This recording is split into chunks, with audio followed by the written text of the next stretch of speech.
مهمو خبرونو سرټکی.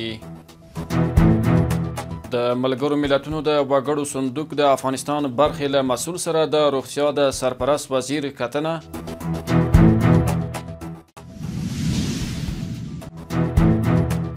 د افغان او پاکستاني سوداګرو د خبرو په ترڅ کې د ترانزیت پر مخ د تورخم دروازې د خلاصېدو پریکړه.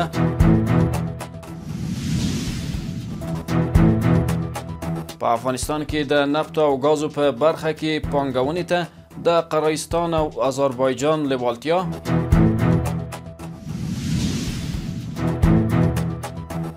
او د ایران د اټومي پروګرام د احتمالي نظامي کولو په اړه د امریکا د اندېښنې څېړنه. اوس هم بشپړ خبرونه. زه عمر افغان یم. د امیر روغتیا وزارت سرپرست نورجلال جلالي د ملګرو ملتونو د وګړو صندوق د افغانستان د دفتر مسؤل کوبینا سانتي سره کتلي دي او خبرې اترې کړې دي. په دغه کتنه کې دواړو لوریو د روغتیایي مرستو د ښه مدیریت، د روغتیایي سیستم پیاوړتیا، د ګرځنده طبي ټیمونو د اغیزمنتیا زیاتوالی او د پروګرامونو د تطبیق د لومړیتوبونو پر بنسټ بحث او نظرونه تبادله کړي دي. نورجلال جلالي په دغه کتنه کې ټینګار وکړو چې ګرځنده طبي ټیمونه باید پر دایمي مرکزونو واړول شي او نړیوالې روغتیایي مرستې باید ښې مدیریت شي. د ننګرهار ولایت چارواکي وایي د تورخم دروازې د خلاصون په اړه د افغان او پاکستاني سوداګرو ترمنځ ابتدایي خبرې شوي او ښایي دغه دروازه د ترانزیتي موټرو پر مخ خلاصه شي. د ننګرهار د اطلاعات او کلتور رئیس احسان الله ساجد ویل سوداګرو د افغانستان او پاکستان حکومتونو ته تر لوی اختر پورې د اوربند وړاندیز هم ورکړی دی. د افغانستان لپاره د اسلامي همکاریو سازمان ځانګړي استازي طارق علي بخیر کابل کې د ترکیې له افغاني سفیر او اوس د دغه هیواد په بهرنیو چارو وزارت کې د سویل اسیا څانګې له رئیس سره کتلي دي.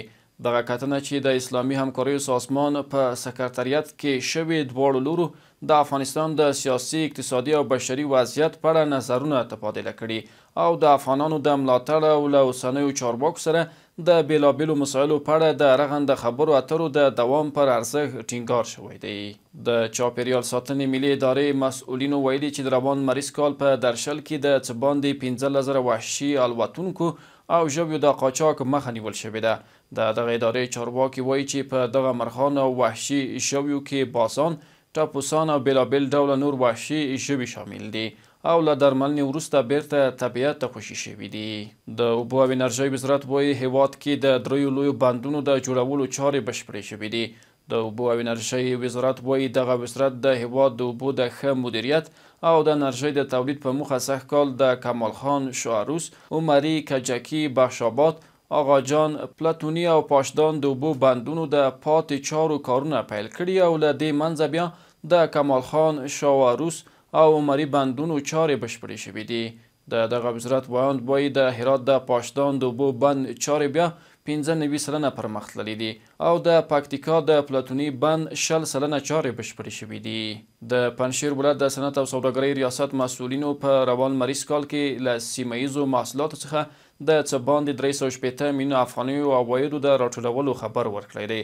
د یاد ریاست رئیس امین الحق مصابري ویلي په روان 1403 لمریز کال کې په دغه ولایت کې د سیمه ییزو محصولاتو د صادراتو له درکه 360 میلیونه 1,242 افغانۍ عواید راټول او د دولت خزانې ته سپارل شوي دي.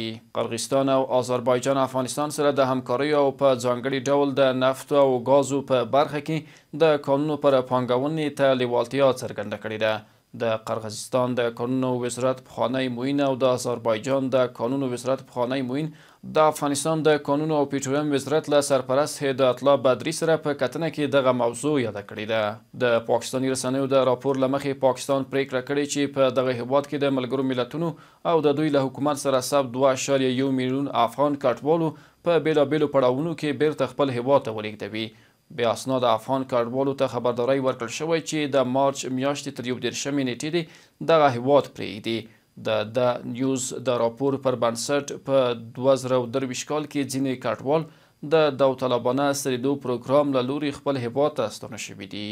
د پانامي حکومت د افغانانو په ګډون لسګونه هغه کډوال خوشي کړي چې له امریکا څخه تر ایستل کېدو وروسته د دغه هیواد په پنډغالو کې ساتل کېدل. د پانامي حکومت چارواکو دغه کډوالو ته 10 ورځې وخت ورکړی چې ژر تر ژره دغه هیواد پرېږدي. د پانامي حکومت ویلي کډوال کولی شي د 14 نورو ورځو لپاره دلته پاتې شي، خو وروسته له هغه به د ډیرو برخلیک ناڅرګند وي. د ملګرو ملتونو لپاره د ایران استازولۍ ویلي ښایي تهران له امریکا سره د خپل اټومي پروګرام د احتمالي نظامي کولو په اړه اندېښنه وڅېړي او خبرې وکړي.